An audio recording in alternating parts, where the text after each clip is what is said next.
At sa pagbabalik ng ating PNN, umabot sa mahigit 7 milyong pisong halaga ng shabu ang nasabat ng Cebu City PNP mula sa isang babae sa buy-bust operation na isinagawa sa Cebu City.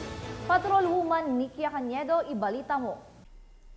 Himas rehas ang babaeng nahulihan ng 7.1 milyon halaga ng hinihinalang shabu sa isinagawang buy-bust operation ng Cebu City PNP sa Sitio Lumboy, Barangay San Roque, Cebu City.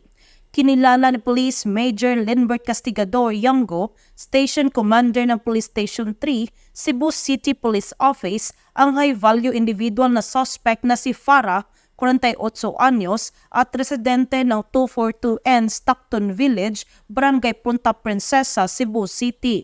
Ayon sa ulat ng pulisya, bandang 3:50 na madaling araw na ikinasa ng kapulisan ang buy-bust operation na nagresulta sa pagkaresto ng suspect at pagkasabat ng 12 plastic packs ng hinihinalang shabu na may timbang na 1,050 gramo at may standard drug price na 7,140,000 pesos, buy-bust money at coin purse.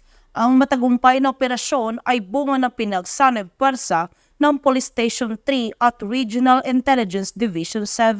Ngayong adlaw, kanatong tanan, ako si Police Major John Lindbert Castigador Yango, ang kasabtangang hepe diri sa Waterfront Police Station 3, Cebu City Police Office. Under sa liderato sa among energetic, buutan ug maayong tao nga City Director nga si Police Colonel Erneo Bacarinas Dalugdog, City Director sa Cebu City Police Office. Ning bagwahay pa lang ang kaganihang kadlawon na nasabtay nadakpan nga involved sa illegal nga droga, kuntik pamaligya, tighagbong o source sa dakong supply sa illegal drugs. Gani ang atong nakuha kaganihang kadlawon mga 1 ka kilo ug 50 gramos. So ubay-ubay kini kung mukatap kini sa kada barangay, daghan gyud ang posibleng mabuang niini. So ako lang hangyo sa kadaghanan labi na sa mga tao nga dili gusto ma-involve aning mga illegal nga kalihukan sama sa illegal nga droga. Kung mahimo, kung natay mamatikdan, i-report gidayon na nato sa kapulisan, sa nearest police station, or sa bisan kinsang pulis nga atong makita nga nasa kadalanan, o mas maayo makuha nato ang kompleto ngalan niini, labi na kung silingan na nato ang mauntig pamaligya o droga. Sa hilom nga paagi, pwede rin natong i-sikreto o report aron ato ning maaksyonan gidayon. Ug dili na mokatap sa kada barangay kani mga illegal drugs, labi na prone na ang mga kabatanunan, mostly mga estudyante.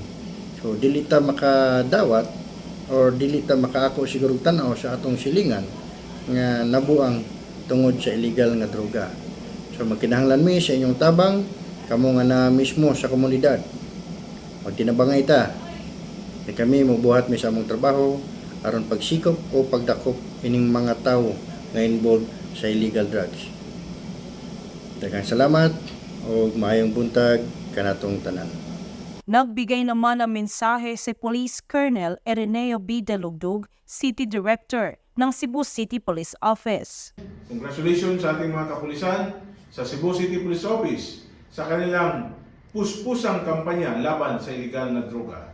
Nagpapasalamat din po ako sa ating mga kababayan dito sa Cebu City sa kanilang kooperasyon at pagtitiwala sa ating mga kapulisan sa pagbibigay ng impormasyon na nagresulta sa matagumpay na pag-aresto sa mga suspects.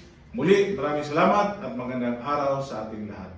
Ang kapulisan ng Cebu City ay patuloy na paiigtingin ang kampanya laban sa illegal na droga at anumang uri ng kriminalidad dahil sa bagong Pilipinas, gusto ng pulis, ligtas ka.